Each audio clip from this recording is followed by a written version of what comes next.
retired metalhead weatherman here. Hopefully you guys are doing well. In this one today, we are going to talk about today's severe weather threat, or really tonight's. So as of right now, as things stand, we are still sitting at a slight risk, level 2 out of 5. This is across parts of Oklahoma, Kansas, Nebraska, and into Iowa and parts of northeastern Missouri. Newest update actually just came in. Still no changes.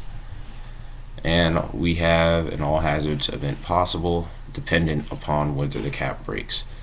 I do have decent reasoning to believe that this is likely to occur over parts of Kansas and Nebraska in particular, so I'm a little bit more concerned about the tornado threat. Could be a localized area where increased tornado potential is possible, especially over Kansas.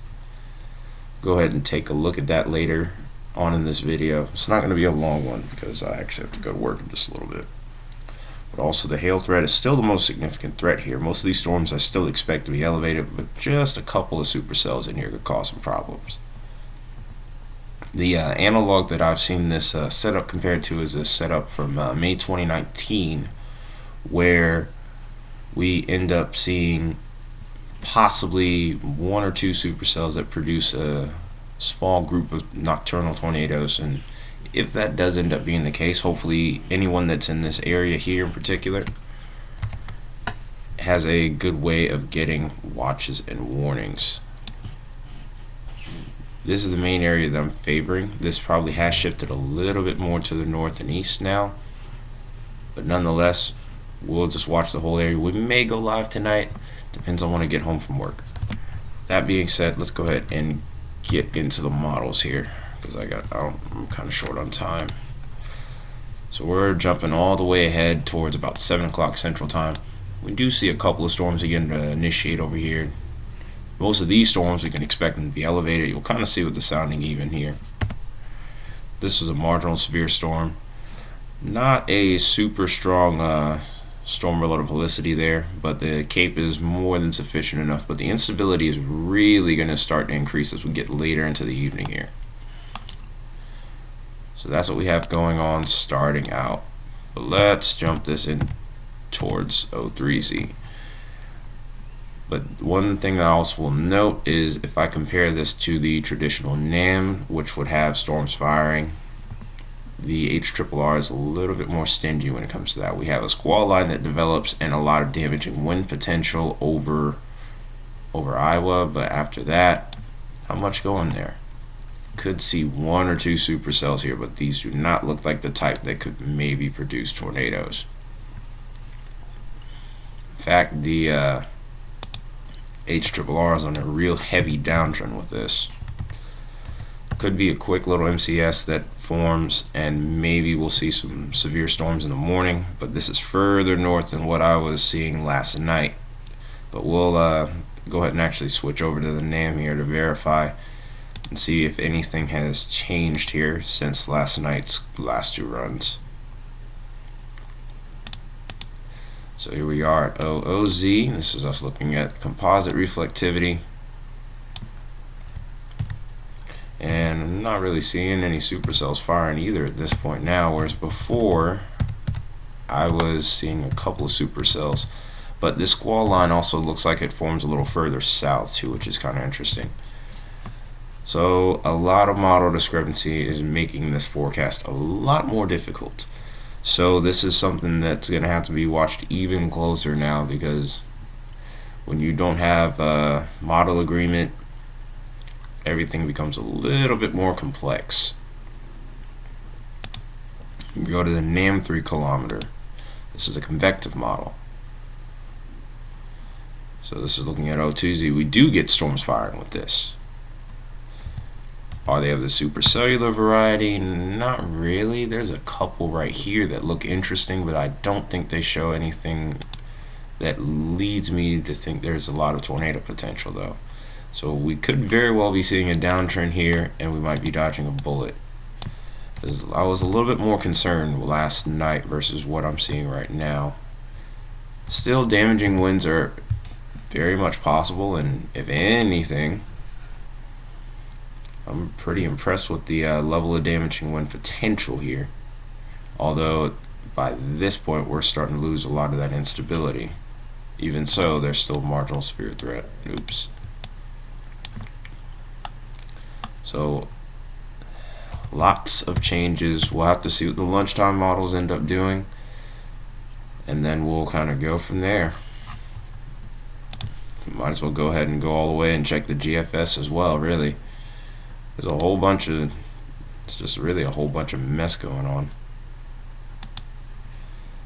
GFS doesn't have any, well, hang on a minute.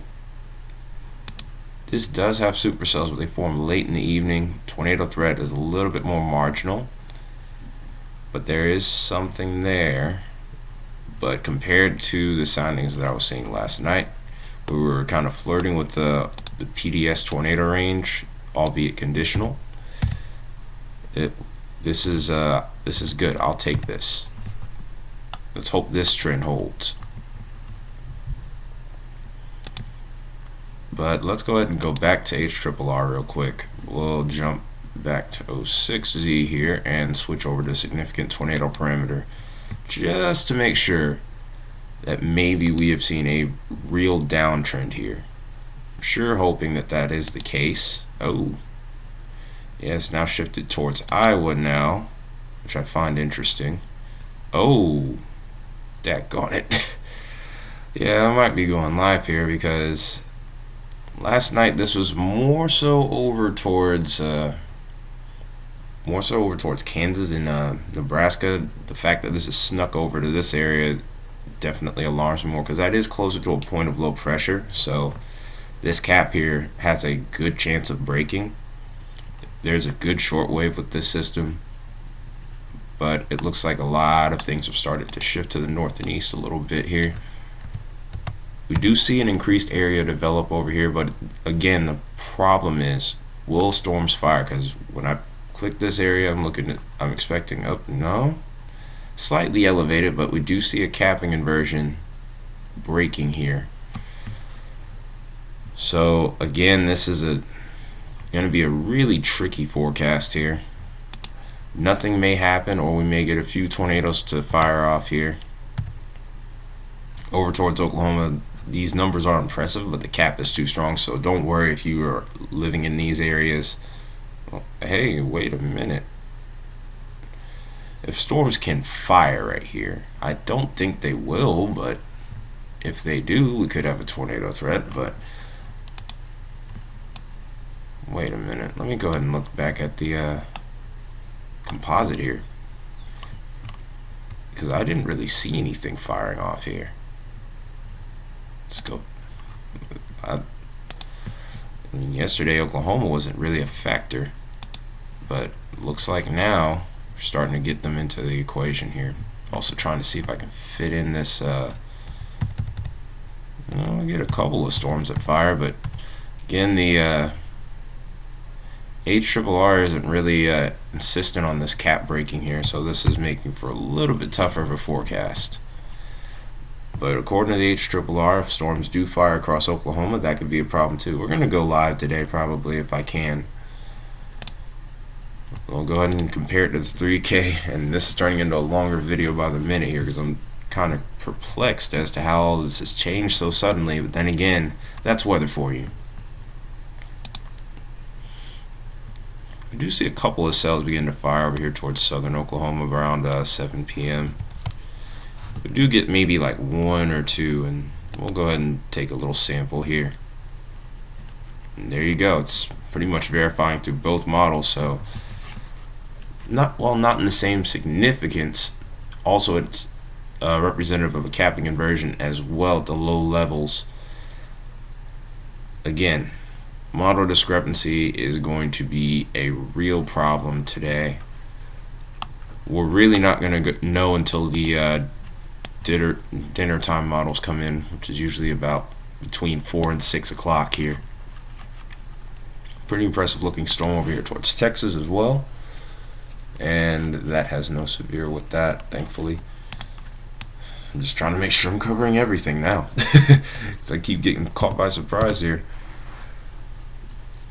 The last two runs were definitely leaning more so towards severe over towards Kansas, but now we have a new player here. So, might see a few storm chasers out. We may see someone's feed. I don't know how long the live will be. Can't do it all night, obviously, but we'll see what happens there. That being said, we looked at the SCPs and we looked at the composite. This video is running way too long. I gotta get the heck out of here. If you enjoyed anything here, if you enjoyed the wackiness, hit the like button, hit that subscribe button, hit that share button. Of course, comments are always welcome.